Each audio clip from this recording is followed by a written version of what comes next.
Ang yakap ng PhilHealth, programa ng gobyerno na nagbibigay ng libreng pagpapakonsulta, pati mga lab test. Kaya payakap sa yakap ng PhilHealth. Yakap ng PhilHealth, nang tayo'y malayo sa sakit. Nabigat din hawang walang kapantay. Sedlin, Sa sakit ng katawan niya, nagsagot agad. Sedlin, Pahit-pahit lamang ginhawa'y tiyak, mula ulo hanggang paa, muscle pain ay mawawala. Sedlin, Kasama mo araw-araw. Pahid na. Sed Liniment Oil, mabibili sa mga suking butika, Shopee at Lazada. Region 1 Medical Center bilang isa ng 1,500 bed capacity na ospital, mas marami pa ang mapapagaling at buhay na madudugtungan ng ospital. Di lamang sa Pangasinan kundi sa buong Northern Luzon sa tulong ng 12 accredited residency training programs at 13 active specialty centers nito: Cancer Center, Dermatology Center, Eye Center, Heart Center, Toxicology Center, Burn Care Unit, Center for Mental Health, Acute Stroke Unit, Geriatric Center, Infectious Disease Center, Kidney Transplant Unit, Lung Center, at Trauma Center. Patuloy na mangunguna ang R1MC sa pagpapaigting at pagpapaibayo ng dekalidad na healthcare delivery hanggang sa susunod na siglo. 100 years of healing, compassion, and service. Region 1 Medical Center, ang inyong partner sa kalusugan. Region 1, number 1. Asahan po ninyo ang dekalidad na serbisyo sa Region 1 Medical Center at ng Department of Health. Ito po ang inyong lingkod, Dr. Joseph Roland O. Mejia, ang inyong Centennial Medical Center Chief ng R1MC. Sa bagong Pilipinas, bawat buhay mahalaga. Aksyon Radyo Hataw! Humahataw ng mga issue at expose, lahat na may malalaking kinalaman sa kapakanan ng ating mga maongmayan. Tinatalakay sa Aksyon Radyo. Aksyon Radyo Hataw! Dito lamang sa inyong nangungunang himpilan ng radyo, DWCM, Aksyon Radyo Pangasinan. At ngayon, narito ang inyong program host. Okay mga kaibigan, now we are back. Magandang mga Pilipinas, mga ka-aksyon na imbang kamigat ka na kayo kami masantos. Mga pagbigas ka po sana si Kenami. Good morning, good morning, good morning, good morning, good morning, good morning, good morning, good morning po sa inyong lahat. Araw ho ngayon ng Martes, August 25, 2016, makilalaman sa presyo na krudo. Sama na naman po ninyo mga kaibigan, Aksyon na Ikabrasyon at sa ating programa Aksyon Radyo Hataw. At syempre sa ating Master Control, nariyan po Aksyon Kenneth Villanueva ho mga kaibigan, mga ka-aksyon po natin. Yung atin pong mga kaibigan po, mga ka-aksyon po natin, mga tagapakinig ho natin dyan. Good morning, good morning, good morning, good morning sa imong tanan po mga kaibigan natin. And of course, ang ating mga ka-aksyon, welcome po kayo dyan sa programa natin, Aksyon Radyo Hataw. Yung mga kaibigan natin dyan po sa may bayan ho ng Malasike. How are you people of the Philippines sa may Barangay Canaan Sur? Gandang umaga ho sa inyong lahat po riyan, mga ka-aksyon ho natin. Okay, sige. Dumako na tayo sa ating bahagi po mga kaibigan ng programa, 11:05, second hour portion na ho. Meron tayong press conference kanina mga kaibigan, ano? O mamayang hapon dapat, ano? Kasama po itong si Police Colonel De Leon regarding nga ho dyan sa naganap po na hostage taking dyan sa may bayan po ng Bugalyon mga kaibigan, mga ka-aksyon po natin. Alam po ninyo mga kaibigan, mga ka-aksyon, eto na nga hong nangyari po riyan, ano? Mag-iina po ay hinostage po ng sariling tatay, sariling padre de pamilya, mga kaibigan, mga ka-aksyon ho natin, ha? Yung suspect po, yung tatay, na-aresto na ho mga kaibigan, mga ka-aksyon. Isang 55 anyos nga ang lalaki ang naaresto ng motoridad matapos pong i-hostage nito umano ang kanyang mga anak sa bayan ho ng Bugalyon itong Lunes ng hapon, August 24. Hanggang gabi ho yan mga ka-action ho natin. Buong dilim po yan mga kaibigan, mga ka-action.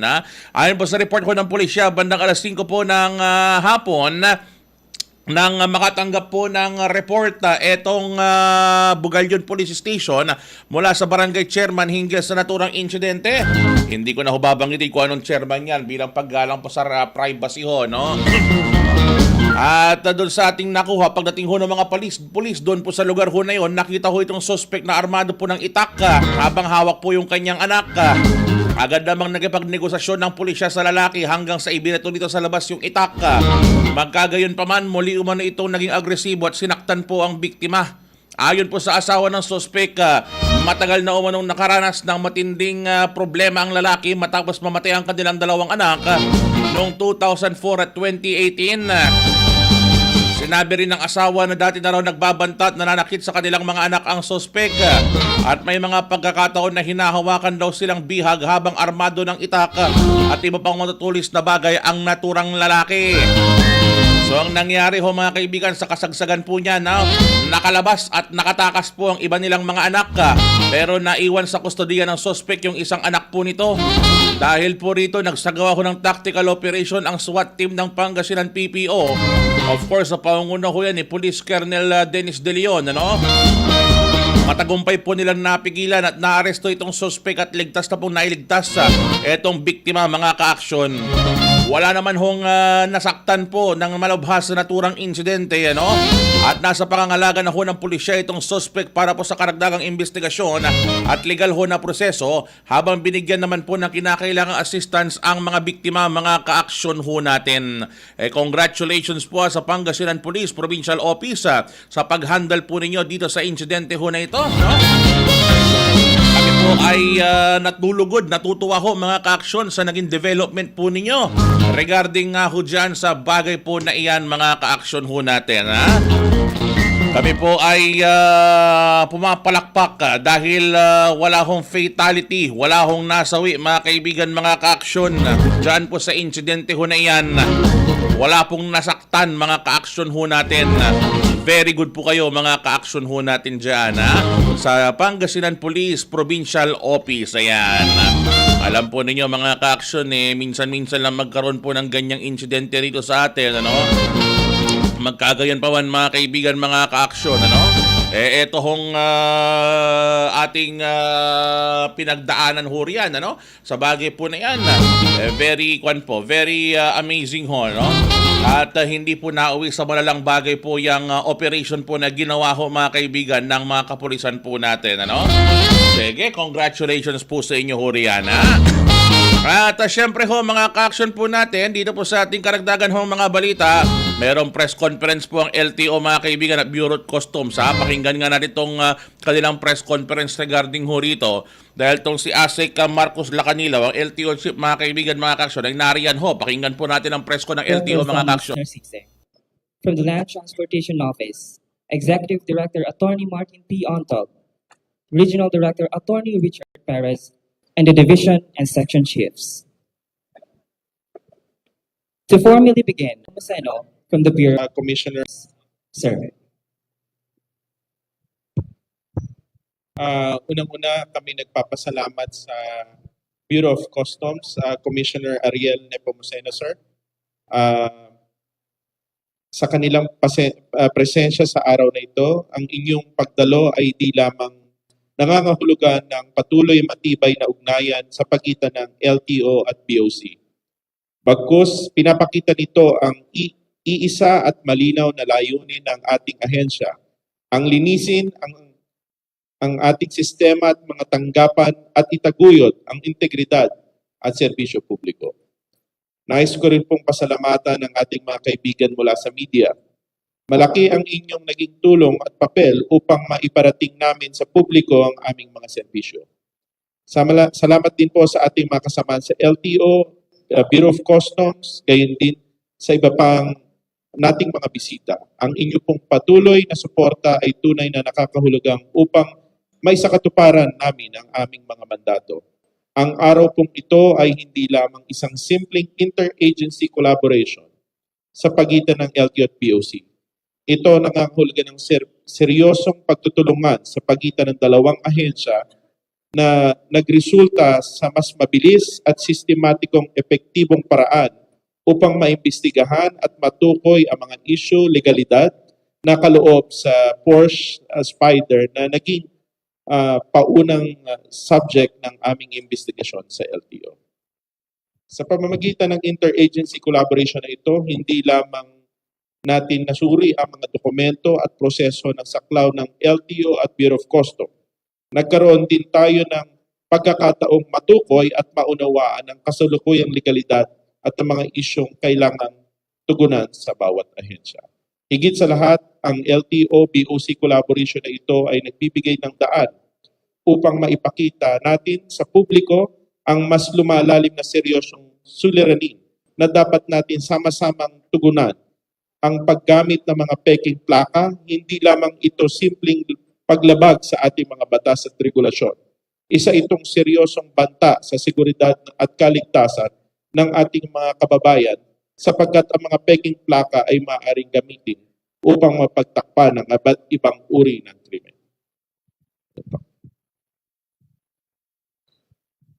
Thank you. Thank you, ASEC Ambassador Mark. Magandang umaga sa ating lahat. Magandang umaga sa ating mga kaibigan sa media. Muli, nagpapasalamat kami ni Assistant Secretary Marcos Nakanilaw sa tulong ng ating mga kasamahan sa media. Nakakapag-ulat tayo ng maganda at mabuti sa ating mga kababayan. Naipakita natin muli na tuloy-tuloy ang ating pakikipaglaban sa smuggling. Sa kaso na to, ito ay luxury vehicle na nahuli o isinuko sa LTO. Ito ay trabaho ng LTO. Suporta lang kami dito sa LTO dahil sila talaga ang nagsimula na mahuli itong particular na mamahaling sasakyan na Porsche Spider 918. Ito ay utos din sa amin pareho ni Pangulong Bongbong Marcos na higpitan natin yung pakikipaglaban sa smuggling, particular itong luxury vehicles, yung iba naman mga agricultural products. Dahil tandaan natin, kapag may smuggling, merong nandadaya sa pagbabayad sa ating pamahalaan. Kapag merong nandadaya sa pagbabayad ng buwis, ang ibig sabihin, merong pondo na sa halip sana na maging pondo na ng pamahalaan upang gawing pantulong sa ating mga kababayan na nangangailangan, lalo na yung mga mahirap nating mga kababayan, nadadaya ang pamahalaan, ang dinadaya talaga nila ay yung mga kababayan natin. At maraming trabaho rin na nahihirapan dahil yung mga lehitimong mga negosyante, hindi sila makapag-kompetensya doon sa mga smugglers. Dahil yung mga smugglers, dahil nandaya sila sa buwis, mas mura nila maibebenta yung kanilang mga ini-import na smuggled items. In this case, mamahaling sasakyan, hindi nagbayad ng tamang buwis, na-deprive o hindi natin binigyan ng pera ang pamahalaan para sana doon sa mga programa ng ating gobyerno. Kaya mahigpit ang utos ni Pangulong Bongbong Marcos na labanan natin ang smuggling. Kaya natutuwa ako dahil si ASEC Mark kasama ko sa National Defense Department, sa Office of Civil Defense, na kaya hindi namin kailangang magtansyahan. Tawagan lang kami, coordinated na kami. Alam namin na ang trabaho namin at apakay namin ay isa. Sugpuin yung smuggling. In this case, smuggling ng mga sasakyan. Bad news ito sa mga smugglers na malakas pa rin ang loob na magpasok at mandaya ng kanilang pagbabayad ng buwis. Bad news sa mga smugglers dahil dire-diretso ang formal na kooperasyon ng LTO sa pamumuno ni ASEC Mark at ng Bureau of Customs. Sa katunayan, meron kami formal na kasunduan na pinirmahan ilang buwan ang nakakalipas na ang LTO at ang BOC ay magtutulungan mula pa lamang sa pagbabahagi ng impormasyon, paghuli at sa preparasyon ng mga kaso at isasampa natin sa Department of Justice. Kaya mahigpit ang laban, subalit dahil kami ay magkaibigan at formal ang aming samahan ng LTO at ng BOC, mas malaki ang tsansa natin na manalo laban sa smuggling. Again, bad news to the smugglers ng mga sasakyan dahil mahirapan kayo ngayon. No? Sabi ko nga, medyo magbakasyon muna kayo, hintayin nyo wala na si Asik Mark at wala na rin ako sa pwesto. Saka na kayo mag-smuggle. No? Ngayon, itong particular na sasakyan na to, ipinasok to noong 2021. Ang Porsche Spider 918, ang ibig sabihin yan ay natutunan ko lamang sa isang reporter. No? 918 units lang pala yan sa buong mundo. Kaya mahal. Ano? Ipinasok to noong 2021. Ito ay talagang na-misdeclare. Ibig sabihin na misdeclaration, kung ano yung talagang dapat na klase ng sasakyan, idineklara ay ang mas mababang klase. In this case, dapat ito ay Porsche Spider 918. Ang dineklara rito ay Porsche Boxster. Anong ibig sabihin nun? Ang Boxster, ang halaga nung ipinasok ito noong 2021, hindi ito bababa sa 8 to 10 million. Sabi ng iba, 6 million. No? Pero halaga nito 10 million. Subalit, ang ginawa rito, dapat na bayaran, kahit Boxster ito, dapat bayaran dito ay mahigit 3 milyon. Ang binayaran, kahit Boxster yan, 1.8 million. Ito ang problema. Hindi naman yan Boxster. Ito ay Spider 918. Nung panahon na yun, ang Spider 918 ay hindi bababa between 50 to 100 million. Sabi sa research, 75 to 100 million. Pagpalagay yun ng 50 million na lang. Kung ikukumpara nyo ang 50 million sa 10 million, napakalayo. Kaya masamang balita dun sa may-ari nito, ito ay talagang i-issuehan namin ngayong araw na to ng warrant of seizure and detention. Ibig sabihin, ito ay magpapasok sa isang proseso na ito ay magiging pagmamay-ari na ng pamahalaan. Sorry doon sa tunay na may-ari, alam naman natin na sikat siyang artista.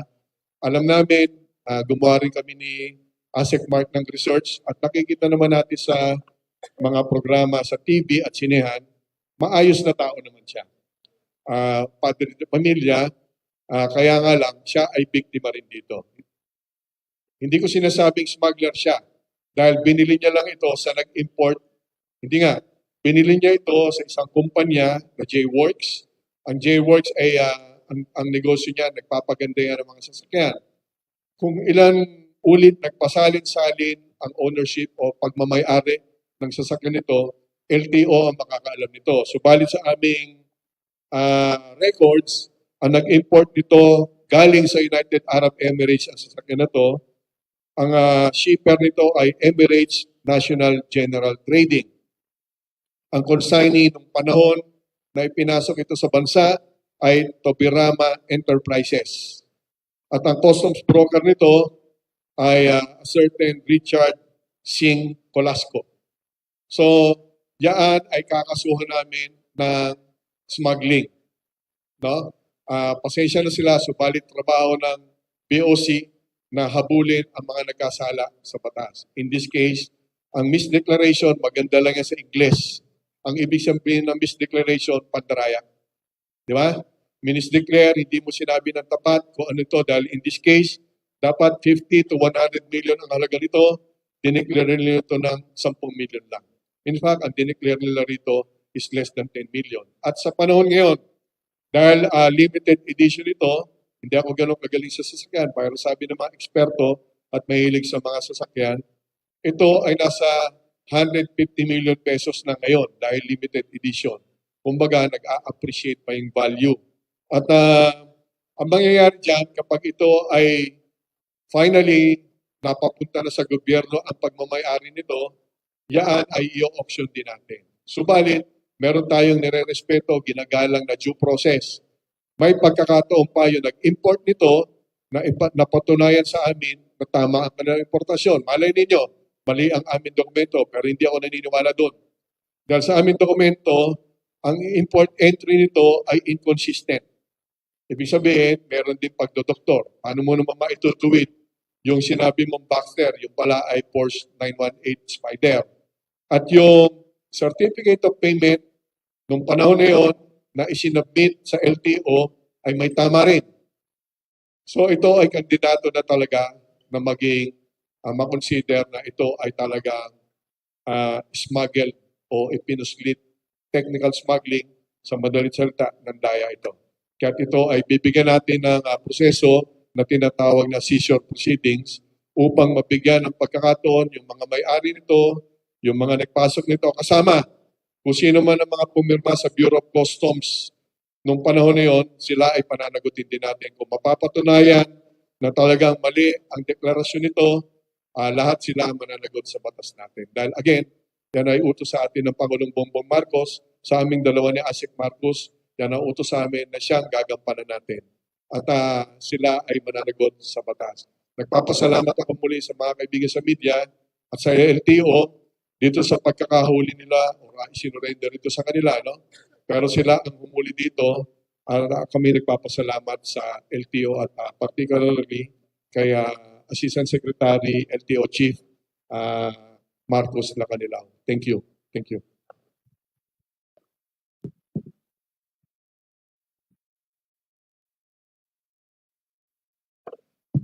Thank you so much. This time, we now proceed to the presentation of the impounded Porsche.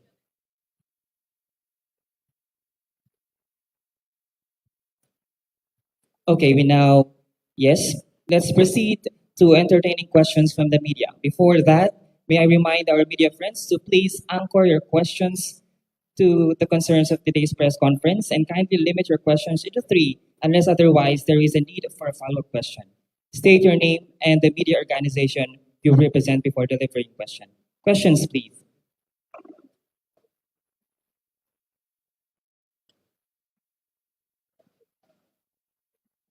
Hello. Yeah. Good morning po. Alan Gatos po from GMA, DCWP. Ibig sabihin no, talagang simulan sa pool may problema po itong sports car po na to. At paano na lang po kaya kung hindi nag-viral yung plate number nito sa social media? Ibig sabihin, meron ganito pa rin mga sasakyan na mamahalin sports car na nagkalat po sa kalsada natin na baka smuggle din po. Sa totoo lang po, hindi lang po dahil nag-viral. Kung mapansin nyo, yung first 2 months ko dito sa LTO, di ba nagkaroon ako ng mga hulihan sa mga ganyan, sa mga sports car. At katulong ko ang BOC, ang aking dating boss, si Sir Ariel, para lalong mas mabilis nating malaman. So anong ginagawa namin sa LTO? Yung karamihan na nakikita naming sports car sa kalye, alam namin yung series ng mga plaka. So nakikita namin kung maayos ang papel, may papel ba o walang papel. So active kami sa ganon. Kagaya ng isang araw, nakahuli rin kami ng Ferrari na walang plaka, walang lisensya, so impounded. So yung mga ganong sistema, talagang mas sinisinsin na namin para mas madali namin ma-identify yung mga yan sa kalye. Kay Commissioner, ano po, doon po sa initial investigation natin, kung meron man po, may nakuha na po ba tayong informasyon doon sa nag-import nito, paano na ipasok, at paano na ideklara po na Baxter pero Spider? Wala po bang initial na parang physical inspection nung dumating po dito sa Pilipinas? Yun nga po, kagaya na nabanggit ko, maraming mananagot dito. Yung physical na sasakyan, Spider, 918 Porsche. Subalit sa dokumento, iba, Baxter. Doon pa lang alam na natin na mga malaki ang pananagutan dahil napakalaki rin ang pagkakamali ng deklarasyon nito, dokumento, at therefore yung pinagbayaran. Ang pinagbayaran niya, imagine, 1.8 million lang. Kung ito sana ay tama ang pagbabayad, minimum 35 million pesos dapat ang binayaran nito.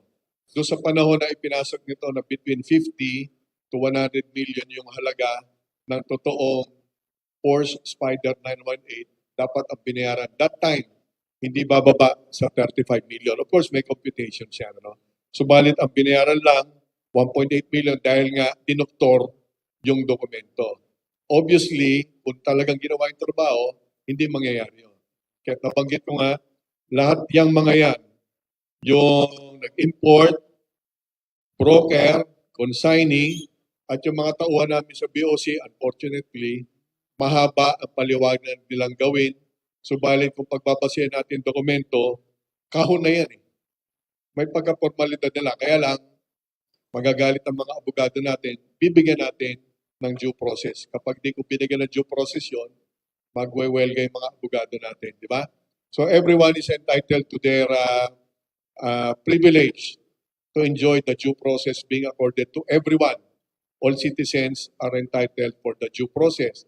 Pero sa dokumento pa lang, hindi ko naman ito pinipreempt or pinipre-judge. Sa dokumento pa lang, nakita na natin na malaki problema nila. Dahil iba yung kotse sa deklarasyon. Last na lang po sa akin, Commissioner. So, ibig sabihin po yung may-ari ngayon na possible po na hindi siya makasama dun sa mga imbestigahan po. Tama po, ganito po yan. Sigurado ako na yung may-ari, lalo na kung kukuha siya ng abogado, no?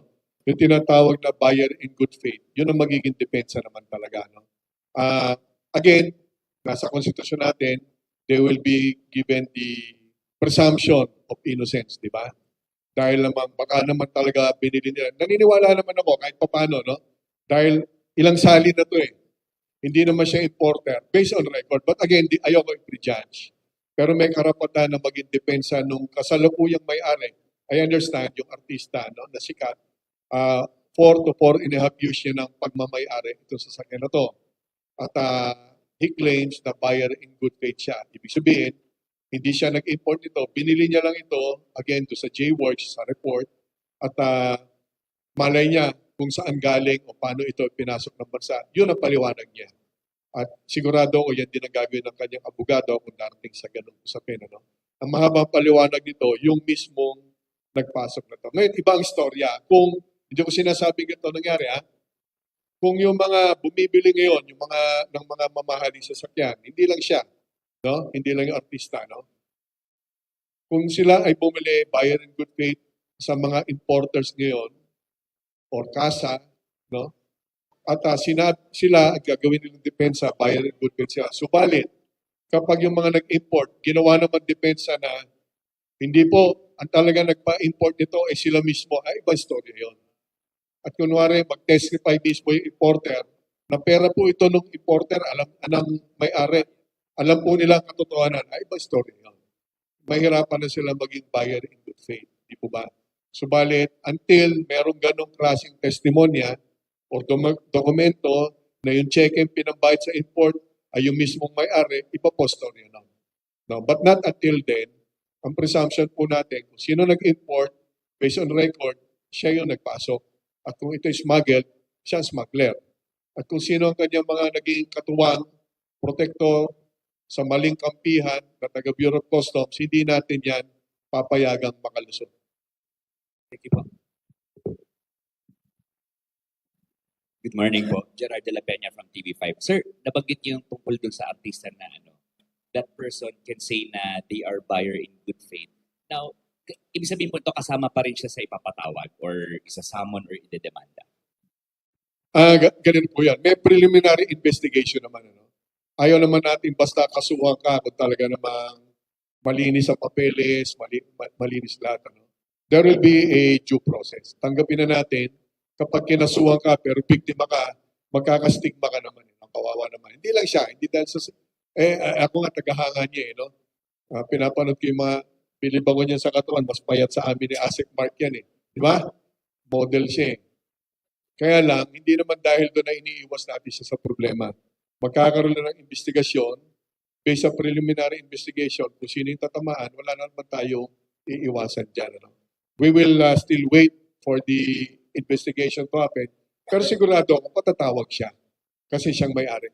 Then from there, pagpapaliwanag siya, magpakita siya ng dokumento upang mapakita kung siya ay inosente at kung siya ay biktima din. Ngayon, kung siya ay biktima rin, ang dapat niya, para malinaw, ano, at kung nakikinig siya, in fact, nag-usap na kami, nakatawag siya sa akin, pinaliwanag ko na rin. Ano. Kung siya ay biktima rin, ang hahabulin niya rito ay yung nagbenta sa kanya. At yung nagbenta sa kanya, ang hahabulin nun, kung sino rin ang nagbenta, doon sa nagbenta na yun. Wala akong karapatan bilang commissioner na maawa. Kahit nung napakinggan ko siya bilang ama rin, siya ay ama rin, naunawaan ko siya, dahil pinaghahandaan niya yung pamamana sa kanyang anak, no? Naunawaan ko yun. Naunawaan ko yun. Subalit kung biktima rin siya kahit naawa kami sa kanya ni Asik Mark, wala kami karapatan ni Asik Mark na ibigay sa kanya na lang ang sasakyan. Dahil kami ay tutupad rin sa batas. Ayaw namin magkaroon ng kaso sa ombudsman. At ang ombudsman natin, nakita nyo naman, no nonsense. Seryoso si Ombudsman Rimulya, no? Takot kami doon magkasala dahil walang papatawarin yun. Di ba? So kahit naawa kami dito sa sikat na artista, ang mangyayari, ito ay kapag natapos ang warrant of seizure and detention at seizure proceedings, ito ay napasakabay ng gobyerno, ito ay i-auction natin. Hindi ko to sisirain o mawasakin. Ito ay i-auction natin. At hindi ko rin to donate. Siyempre, sino ba namang gobyerno dapat i-donate mo to? At sagwa naman, high value luxury vehicles gagamitin ng tagapamahalaan. That will not happen during our term. So i-auction yan.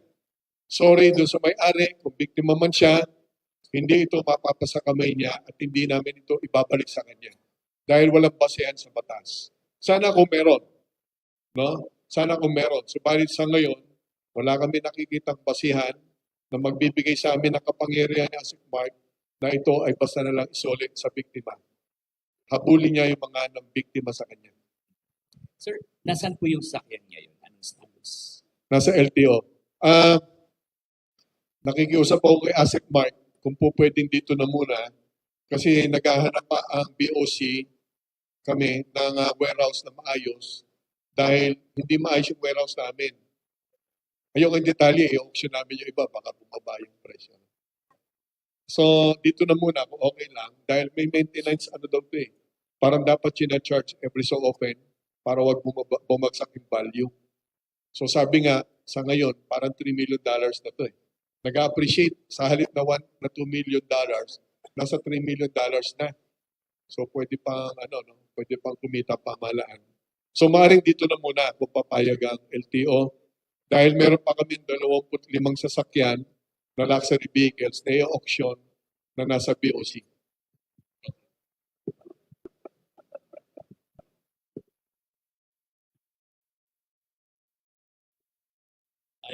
Good morning po. Val Gonzales po, DCRH. Kay Commissioner ni Pomuceno, nabanggit po niya kanina, nagkausap na po kayo ni Derek Ramsey.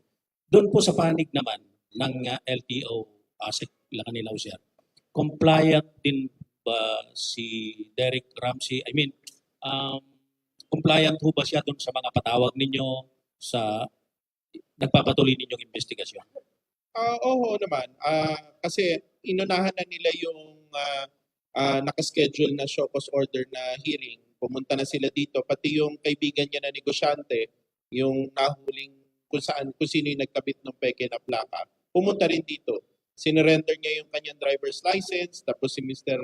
Ramsey pumunta dito nakipag-usap sa amin. Under existing laws and procedure ng LTO, may legal liability or administrative liability pa rin ba si Derek Ramsey? Opo, kasi ganito,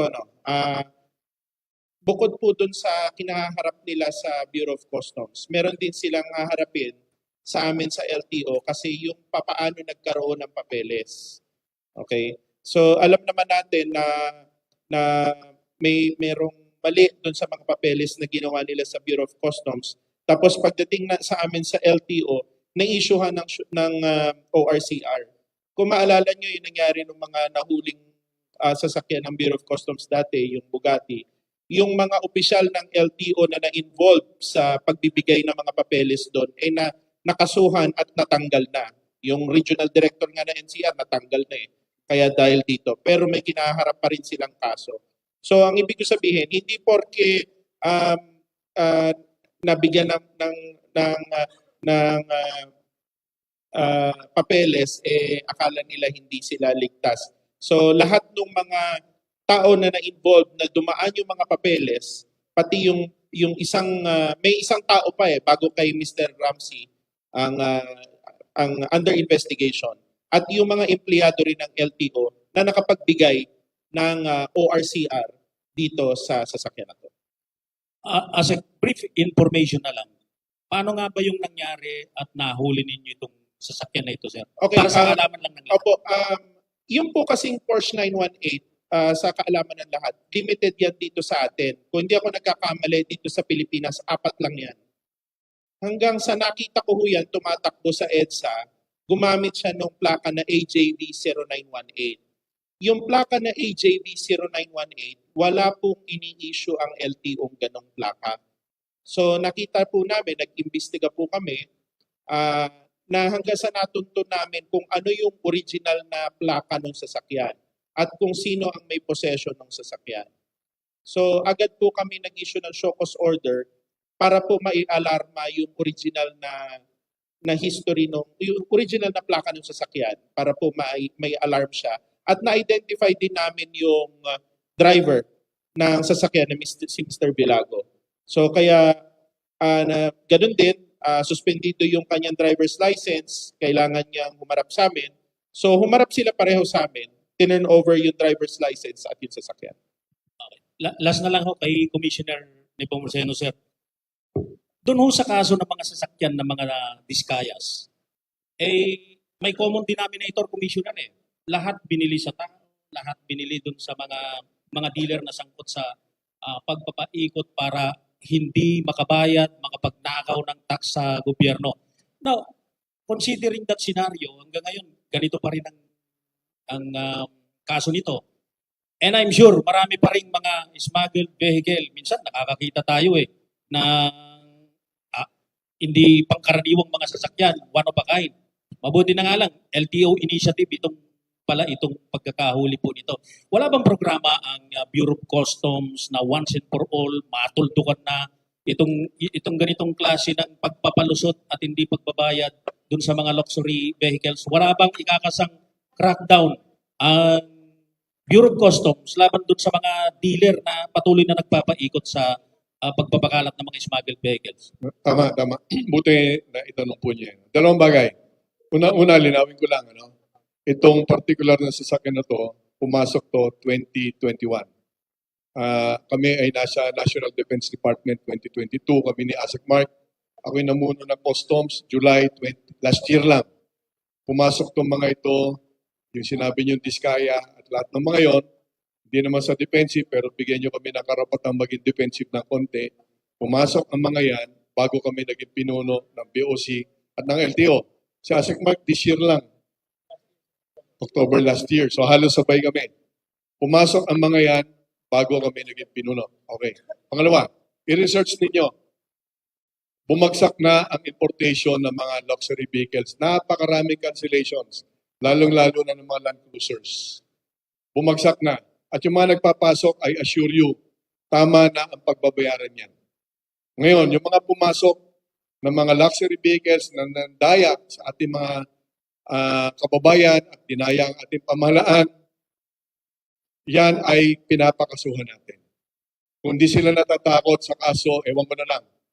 Siguro dahil may proseso lamang tayo with the Department of Justice, kapag nakakita na ang mga yan na nasa rehas, palagay ko doon titigil yan. Subalit ngayon pa lamang, do your research, I'll try to give you the data eventually. Ikumpara natin ang mga pumasok na luxury vehicles before at sa ngayon, bumagsak yan. No? At yung mga papasok ngayon na bago during our time, magbabayad yan ng tama, magdedeklara yan ng tama. Gusto ko lang malinaw, hindi totoo na pareho lang ang sitwasyon natin. Hindi totoo na dire-diretso ang pag-smuggle, pagpuslit, pandaraya ng mga smugglers ng mga sasakyan habang kami ang pinuno. Sabi ko nga, magbakasyon muna sila. Hindi ako mayabang. Sinasabi ko lang yung totoo, napakahigpit namin at tayo ay walang iiwasan kung sino magpasok ng mga ito, dapat bayaran na nila yung tama.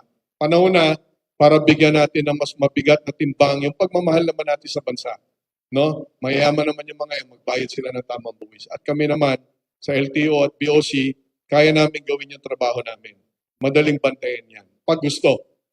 Ang problema ng smugglers, gusto namin ayusin ang trabaho namin. Hindi sila mga pandaya basta-basta sa panahon namin habang kami mga pinuno. Gusto lang klaro, let this serve as a warning also. Sayang ang pera ng mga smugglers. Huhulihin din namin, hindi lang to sa kotse. Lahat, lalong-lalo na sa agricultural products. dahil yan utos sa amin ng Pangulo. Dahil sa agrikultura, hindi yan ang topic natin yon. Hirap na natin magsasaka, pinagdudugtong nila ang kanilang pera, utang, kaliwat kanan, nababaon sa utang, mabibiktima pa sila ng mga smuggled agricultural products. Di ba? Sila ang pinakamahirap na sektor ng bansa. Hindi namin papayagan. Zero tolerance kami ngayon sa Bureau of Customs. Kung may malalaman kayo nakakalusot pa, let me know. Ako mismo uhuli dyan. So yun lang, gusto ko lang malinaw. Now, this happened before our time, and those importations of luxury vehicles today, during our time now as leaders, magbabayad dapat sila ng tama. Doon sa mga kaso, we will update everyone. Wala lang sa akin data po ngayon. No? We will update you kung nasa na yung mga kaso. Pag yan ay nakasuhan na ng formal at nahawakan na nila rehas ng kulungan, sayang lahat ng kinita nila, nagastos na nila yun. Di ba? Pag nakakulong na yung mga yan, madadala yan. They will serve as model on how to pay the government properly. So, Commissioner, under your watch, para malinaw lang, hindi na kailangan ng operation like crackdown dahil na-monitor ninyo? Yes. Ang pinakamagandang task force, yung magtanggal ka ng tao nagkakamali. Di ba? Pag hindi sila sumunod, one strike policy ako. Pag ang nakahuli ng smuggled luxury vehicles ay ang opisina ko o ang central office, mananagot sa akin ang port collectors. At yan ay pinatunayan. Hindi ako natutuwa dyan. No? Marami na tayong tinanggal sa pwesto. Napakataas na pwesto, middle managers, rank and file. We have already shown everyone that we mean to do our jobs well. Nanumpa kami ni Asik Mark sa bansa, nangako kami kay Pangulong Bongbong Marcos, gagawin namin talaga ang trabaho namin. So the best that we can do right now is to remove people who cannot do their jobs. Thank you, Commissioner. Thank you, Asik. May madagdag ko lang po, lahat po kasi nitong mga sasakyan ho na ito na naitanong niyo, sir. Tama si Com, lahat po ito nangyari to karamihan 2021.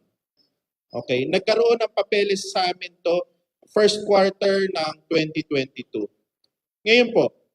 Ngayon, kaya hindi ho nakakalusot na yung mga ganyang mga smuggled sa LTO. Kung matatandaan ninyo, meron kaming collaboration or interconnectivity ng dalawa ng Bureau of Customs. So walang mano-manong mga papeles na dadalhin sa amin sa LTO kung hindi interconnect. So makikita namin kung lehitimo yung papeles na pumapasok. Kaya hindi ho nila napapapilan yung mga kotse nila kung mag-i-smuggle man sila. Kaya takot sila mag-smuggle. Kasi walang mangyayari dahil hindi mapapilan yung sasakyan nila. Kaya yun yung sinasabi ko na karamihan po ng nahuli ng DOC, ng LTO, lahat po yan nung panahon 2021 o onwards pa na nangyari. Yung lang po. Idagdag ko lang para sa Tanibal. Ganito sorry. Importante para may konkreto. Mahirap yung parang nangangako lang ako sa inyo. Dalawang bagay kaagad yung ginawa natin sa BOC when we took over last July. I became the commissioner July 1. Hinggil dito sa pagpupuslit o pandaraya sa dapat bayaran kapag kayo ay nagpasok ng luxury vehicles. Ginawa nating polisiya, hindi na po pwedeng suspindihin yung requirement ng pagkuha ng authority to release imported goods. Paliwanag ko na ng konti. Authority to release imported goods, ATRIG, tawag dyan, ATRIG, yan ay kinukuha sa BIR. Ibig sabihin, pag meron kayo pinapasok na importasyon na nangangailangan ng ATRIG, in this case, luxury vehicles, no? Kailangan mo ng ATRIG from the BIR bago magtuloy-tuloy yung proseso ng iyong pagbabayad sa customs. Ngayon, ang BIR, hindi ko naman sinasabing hindi mo matutok sa BIR. Maaring matutok sa din, di ba? Subalit, dokumentado yung ATRIG at walang matinong BIR na gagawa ng maling ATRIG dahil documented. Hindi niya itataya ang kanyang career at buhay sa isang maling dokumento. So ang sistema para makapag-smuggle ka, yung ATRIG, isuspend mo. Hindi yan official policy ng commissioner. To be fair with the former commissioners, hindi yan official policy. Diskarte ng mga smugglers at ng kanilang mga kausap that time sa BOC, o wag na nating bigyan ng ATRIG muna, to follow na lang ang ATRIG. Later on na lang kunin yung ATRIG, kapag may pagkakaiba, mas mataas pala yung ATRIG value, itama na lang natin. Pero hindi na nangyayari yun. Nakakalimutan na. At least, importante yun. Pangalawa, nabanggit nga si Mark, hindi na po pwede sa panahon namin yung mano-manong delivery ng certificate of payment. Dapat electronic delivery na yan. Digital certificate of payment to be submitted electronically to the LTO upang merong digital footprint. Mahirap na magdaya. Siyempre, kasabihan, kung merong gusto, may paraan. Subalit, napakahirap na. Kailangan mo nang ina-attract, kailangan mo pa ng digital submission ng certificate of payment to the LTO. Ang hirap burahin ng mga digital footprint yan. So, when we took over, isa kagad niya sa ginawa natin to prevent these things from happening again, I issued a formal directive by way of a memo na hindi na po pwedeng iproseso lahat ng importasyon na nangangailangan ng atrik, including vehicles. Hindi na po pwedeng iproseso kapag walang atrik from the BIR at ang cases ng mga sasakyan dapat digitally, electronically submitted to the LTO. So without the task force, nakagawa na tayo ng polisiya at practice at process that will make it very difficult to smuggle and misdeclare luxury vehicles. Good morning. I'm Bernadette Reyes po from GMA News. Hey, Chief po. So bali po, just to set the record straight, yung talagang initial na violation is fake plate, but meron na po bang parang pagdududa from the start na baka this is also not compliant sa tax? Sa totoo lang, ma'am, matagal ko na po kasing binabantayan yung personality na gumamit nung peke na plaka. Kasi hindi lang po yung sasakyan na yan na nakita ko na nilagay yung initials na yon, AJB. Okay, so marami po.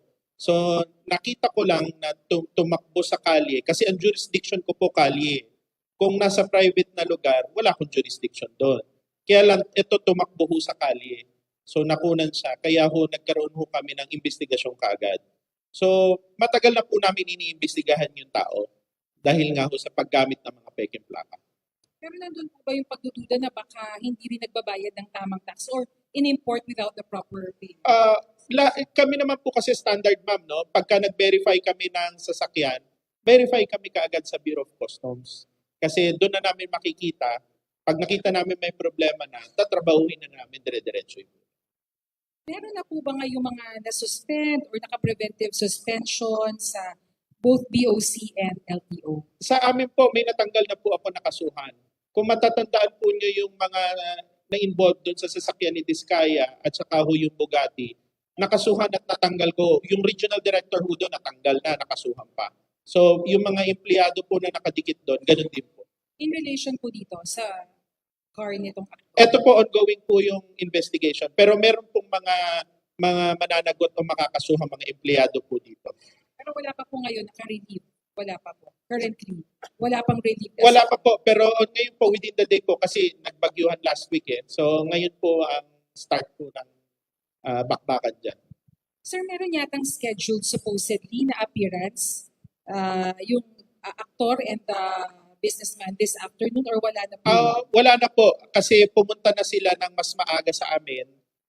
Sinuko nila yung sasakyan at saka yung driver's license nila. So from here po, hihintay na lang natin yung result ng preliminary investigation. Yung pong resolution sa amin, kasi magkakaroon din po ng resolution sa LTO kung dapat ba yung violation nila sa plaka at saka kung dapat ba tanggalan na tuluyan na silang tanggalan ng driver's license. Including po si Mr. Ramsey. Yun lang pong klaruhin ko lang po yung nagmamaneho. Kasi siya po yung nagmamaneho. At umami naman siya na siya naglagay ng peke na plaka. Siya po yung may pananagutan. Kaya yung license po niya yung nahawak namin. Yung kay Mr. Ramsey kasi, siya yung registered owner. Kaya siya napadamay doon. Pero nag-surrender rin po yata siya, no? Tama po ba? Yung mga, nag-surrender rin siya ng license? Driver's license hindi. Kasi wala po siyang, hindi po siya yung nagmamaneho. Yung nagmamaneho po, which is Mr. Bilago.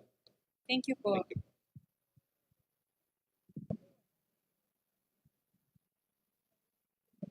Sir, magtatanong lang po kay Chief Marcos. Sir, I believe meron tayo yung nakatakda sa September 1, yung crackdown natin sa mga fake license plates. Can we go over that, sir?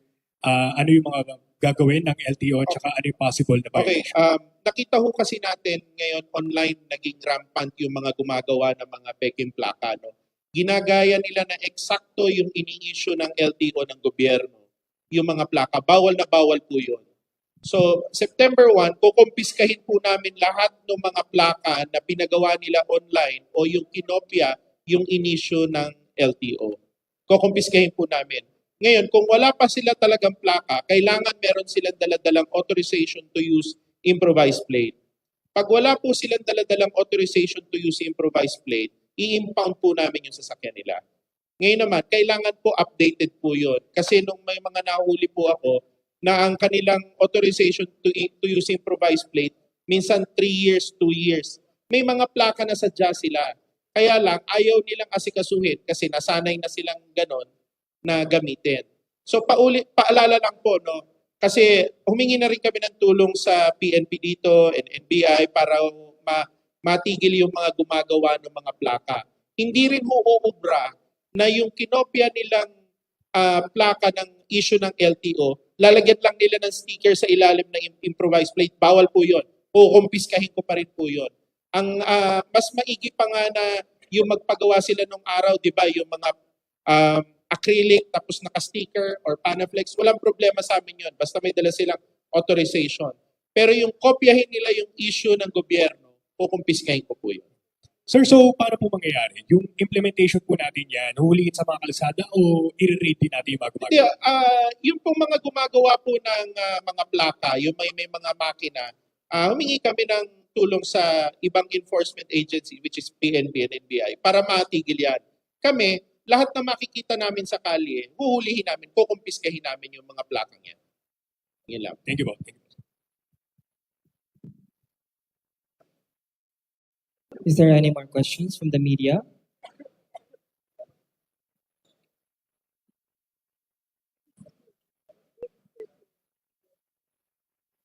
Sir Kadapat Jr. po from UNTV. Good morning po, sir.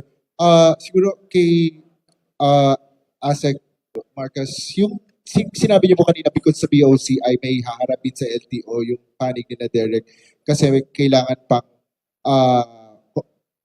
malaman kung paano nakuha yung mga documents. Just to clarify, meron po bang pananagutan siya sa ganon si Mr. Derek Ramsey? Ongoing pa rin ho kasi yung investigation. Ngayon ho kasi siya yung current owner. Siya yung current registered owner. So lahat ho ng mga na-irehistro na ilagay yung pangalan doon at simula't simula, iimbestigahan po namin. Kasi nga yung